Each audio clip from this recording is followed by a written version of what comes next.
شروع اللہ کے نام سے جو بڑا مہربان نہایت رحم والا ہے۔ والد اور بیٹے کے درمیان مستقبل کے عزائم پر مکالمہ۔ اسلم گھر میں داخل ہوتا ہے اور والد کو صحن میں کرسی پر بیٹھے دیکھتا ہے اور گفتگو کا یوں آغاز ہوتا ہے۔ اسلم: السلام علیکم۔ والد: وعلیکم السلام۔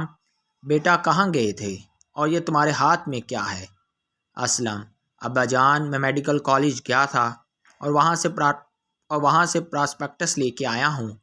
والد: آخر تم نے میڈیکل کے شعبے میں جانے کا فیصلہ کر ہی لیا؟ اسلم: ابا جان، ڈاکٹر بننا میرے بچپن کا خواب رہا ہے۔ میرے خیال میں ڈاکٹر عوام کے لیے مسیحا کی طرح ہے۔ اگر ڈاکٹر اپنے فرائض کو دیانتداری سے ادا کرے تو اس سے بڑھ کر لوگوں کا ہمدرد کوئی اور نہیں ہو سکتا۔ والد: میں تمہاری سوچ کی قدر کرتا ہوں۔ اسلم: شکریہ ابا جان۔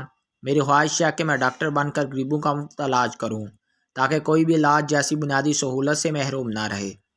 والد: لیکن آج کل لوگوں نے اس مقدس پیشے کو بھی کمائی کا ذریعہ بنا لیا ہے۔ پرائیویٹ ہسپتالوں میں علاج کے نام پر عوام کو لوٹا جا رہا ہے۔ ڈاکٹروں کی بھاری فیس، ٹیسٹ اور مہنگی دوائیں وغیرہ نے عوام کی کمر توڑ دی ہے۔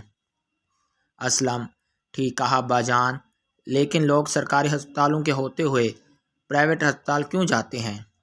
والد: بیٹا، جب سرکاری ہسپتالوں میں علاج برائے نام اور ادویات کے نام پر پانی بیچا جائے تو مریضوں کو مجبوراً پرائیویٹ ہسپتالوں کا رخ کرنا پڑتا ہے۔ اسلم: حکومت سرکاری ہسپتالوں کی بہتری کے لیے کیا اقدامات کر سکتی ہے؟ والد: حکومت ہسپتالوں میں علاج کی جدید طبی سہولیات فراہم کرے۔ ہسپتال مریض کے تناسب سے بیڈ اور ادویات وغیرہ موجود ہوں۔ حکومت شعبہ صحت کے مخصوص سالانہ فنڈ میں اضافہ کرے۔ اسلم: آج آپ کی وجہ سے میری معلومات میں بہت اضافہ ہوا۔ میں ایک قابل و فرض ڈاکٹر بنوں گا۔